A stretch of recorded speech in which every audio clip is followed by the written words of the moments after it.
So, hindi niya alam na papunta kami sa kanila. Sawadee ka! Oo. So, ayun guys, kasama po natin ngayon si Ma'am. Diyos ko, kumusta? Hi, Ma'am! Ay, chinelas to. Ang ganda naman dito sa bahay na to. Oo, biglaan lang to, di ba? Nagulat ka ba? Hi, Ma'am! Napaka-aesthetic naman ng bahay na to. Isa ka ba sa mga kagaya kong elibs sa mga aesthetics? Gusto mo itong gawin sa bahay nyo kaso bothered ka sa budget? Pwes, itong video na to ay para sa'yo. For today's video, makakasama natin ang taong asa likod ng maulikhaing masterpiece, si Mau! Alam sa intro! So, ayun, Mau. Saan ka nag-start? Anong naging inspiration at motivation mo sa mga pinagagawa mo dito? Mga 3 things yan. Siguro, number 1 dun yung cost. Kasi ang mahal ng trade dito, or ang tawag natin sa Pilipinas ng mga karpentero. Yes. So, kailangan matuto kang mag-DIY talaga. If you DIY want to survive is do it yourself. do it yourself. Pangalawa, I was really inspired by the way Kiwis take care of environment. Kasi they try to recycle, upcycle Yung items. sustainability yung Yeah. pinopromote talaga ng mga tao dito. So, na-inspire ako doon. Pangatlo, siguro yan na rin yung parang way of self-expression. Ipuput to life mo yung imagination mo without causing much. Yan. Diba? Very maulikhain talaga eh. Oo, pasok na pasok yung pangalan mo sa malikhain, diba? May isang word for you. Ano? Amauzing. Oh! I love it! Oo, so bigyan mo naman ako ng nung mga pinagagawa mo dito. Alam mo, ang dami eh. 99% ng mga gamit ko dito, second hand. Second hand. Walang brand new. Okay? So, pagkatulad nitong table na to. So, I got it from Marketplace for $20. Nirepaint ko lang, dinistress ko so that it creates a good character. Tapos, yun na yun, $20. And yung paint, I get it from Bunnings or Mitre Type. Pupunta ako dun sa mismatch colors. Not necessary yung na brand new, no? Kasi pag bumili ka nung brand new na sa $40, yung mismatch colors, so they sell it for $5 to $10. So that's one. Yung ladder naman, kinonvert ko to a chandelier.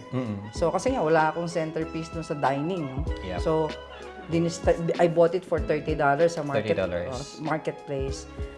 Ang wood color lang siya, dinistress ko with white. Tapos, kung ano lang nilagay ko sa taas, nilagyan ko ng plants para magmukhang warm. Yeah, as in, effective siya as centerpiece kasi nung unang pasok ko dito sa bahay, yan talaga yung unang ko napansin. Di ba? diba? So, perfect. For $30! Yeah, for $30, diba? imagine. Di ba? You can create that kind of look. Yun sa toilet naman, may nagki-clear up ng kanyang storage. So, binenta niya yung old ski niya for $10.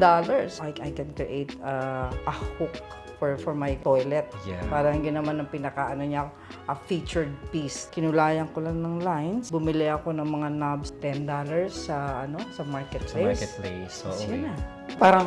Parang gusto mo lang mag-enjoy dito, magmuni-muni, tapos may mirror pa. Oh my God.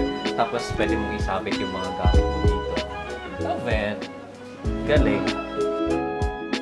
Kanina pinakatok sa yung trough, di ba? Yung lalagyanan ng mga pagkain at drinks ng mga animals sa farm. Red Horse. So, sa Red Horse. Ginawa ko, kinonvert ko siya into a cooler para...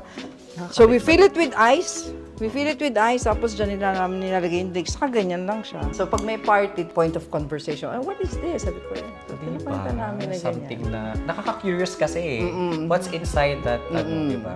Hindi mo kailangan bumili ng bago. Kasi each time you buy a new wood, means a tree will be chopped. Yeah, isa din talaga yun sa mga nagustuhan ko dito sa New Zealand. Yung pagiging sustainable nila and very environment friendly nila dito. That's right.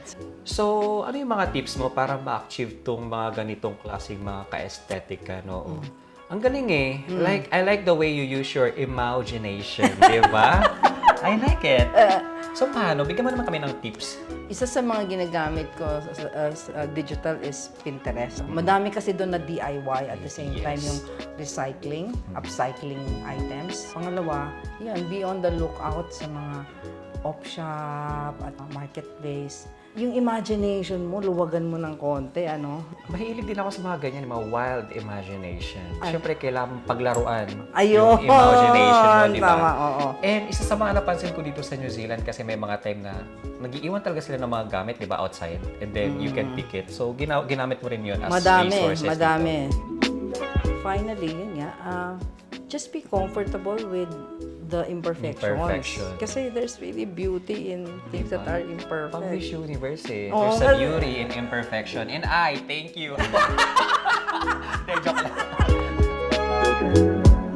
Also, parang fulfillment in creating something out of something that's already rubbish. Agree. Na talagang yung mga nagawa mo dito is like masterpiece, di ba? It's a Thank you. masterpiece. Ang Thank galing. you. I think kailangan na natin itong isa-maurize, di ba? So, Mau, ano yung mga mensahe mo sa ating Wawing Natics? Hi, Wawing Natics. Hello. Siguro, don't be afraid to try. Recycling is good, not only for you in terms of cost, yung developing creativity, but it's also good for the environment. Yeah, I fully agree with that. So, Ayun, na-inspired ako actually sa kwento nyo. Thank you. And for sure, ako, kasi talaga gusto ko talaga aesthetic eh. So gusto ko rin itong gawin. Knowing now na hindi mo pala kailangan ng ganun kalaking pera para mag-start and at mag-create. skills, ha? Any skills. Kasi pwede ka naman magkamali, pwede mo naman i-redo eh. So all you have to do is use your imagination talaga. And just try. So ayun, thank you so much Mau for Thank having you. me in this house. First time ko and super nag-enjoy ako. Ang sarap ng vibes dito. Very positive. Oh. Thank you. Thank you po. Bye guys!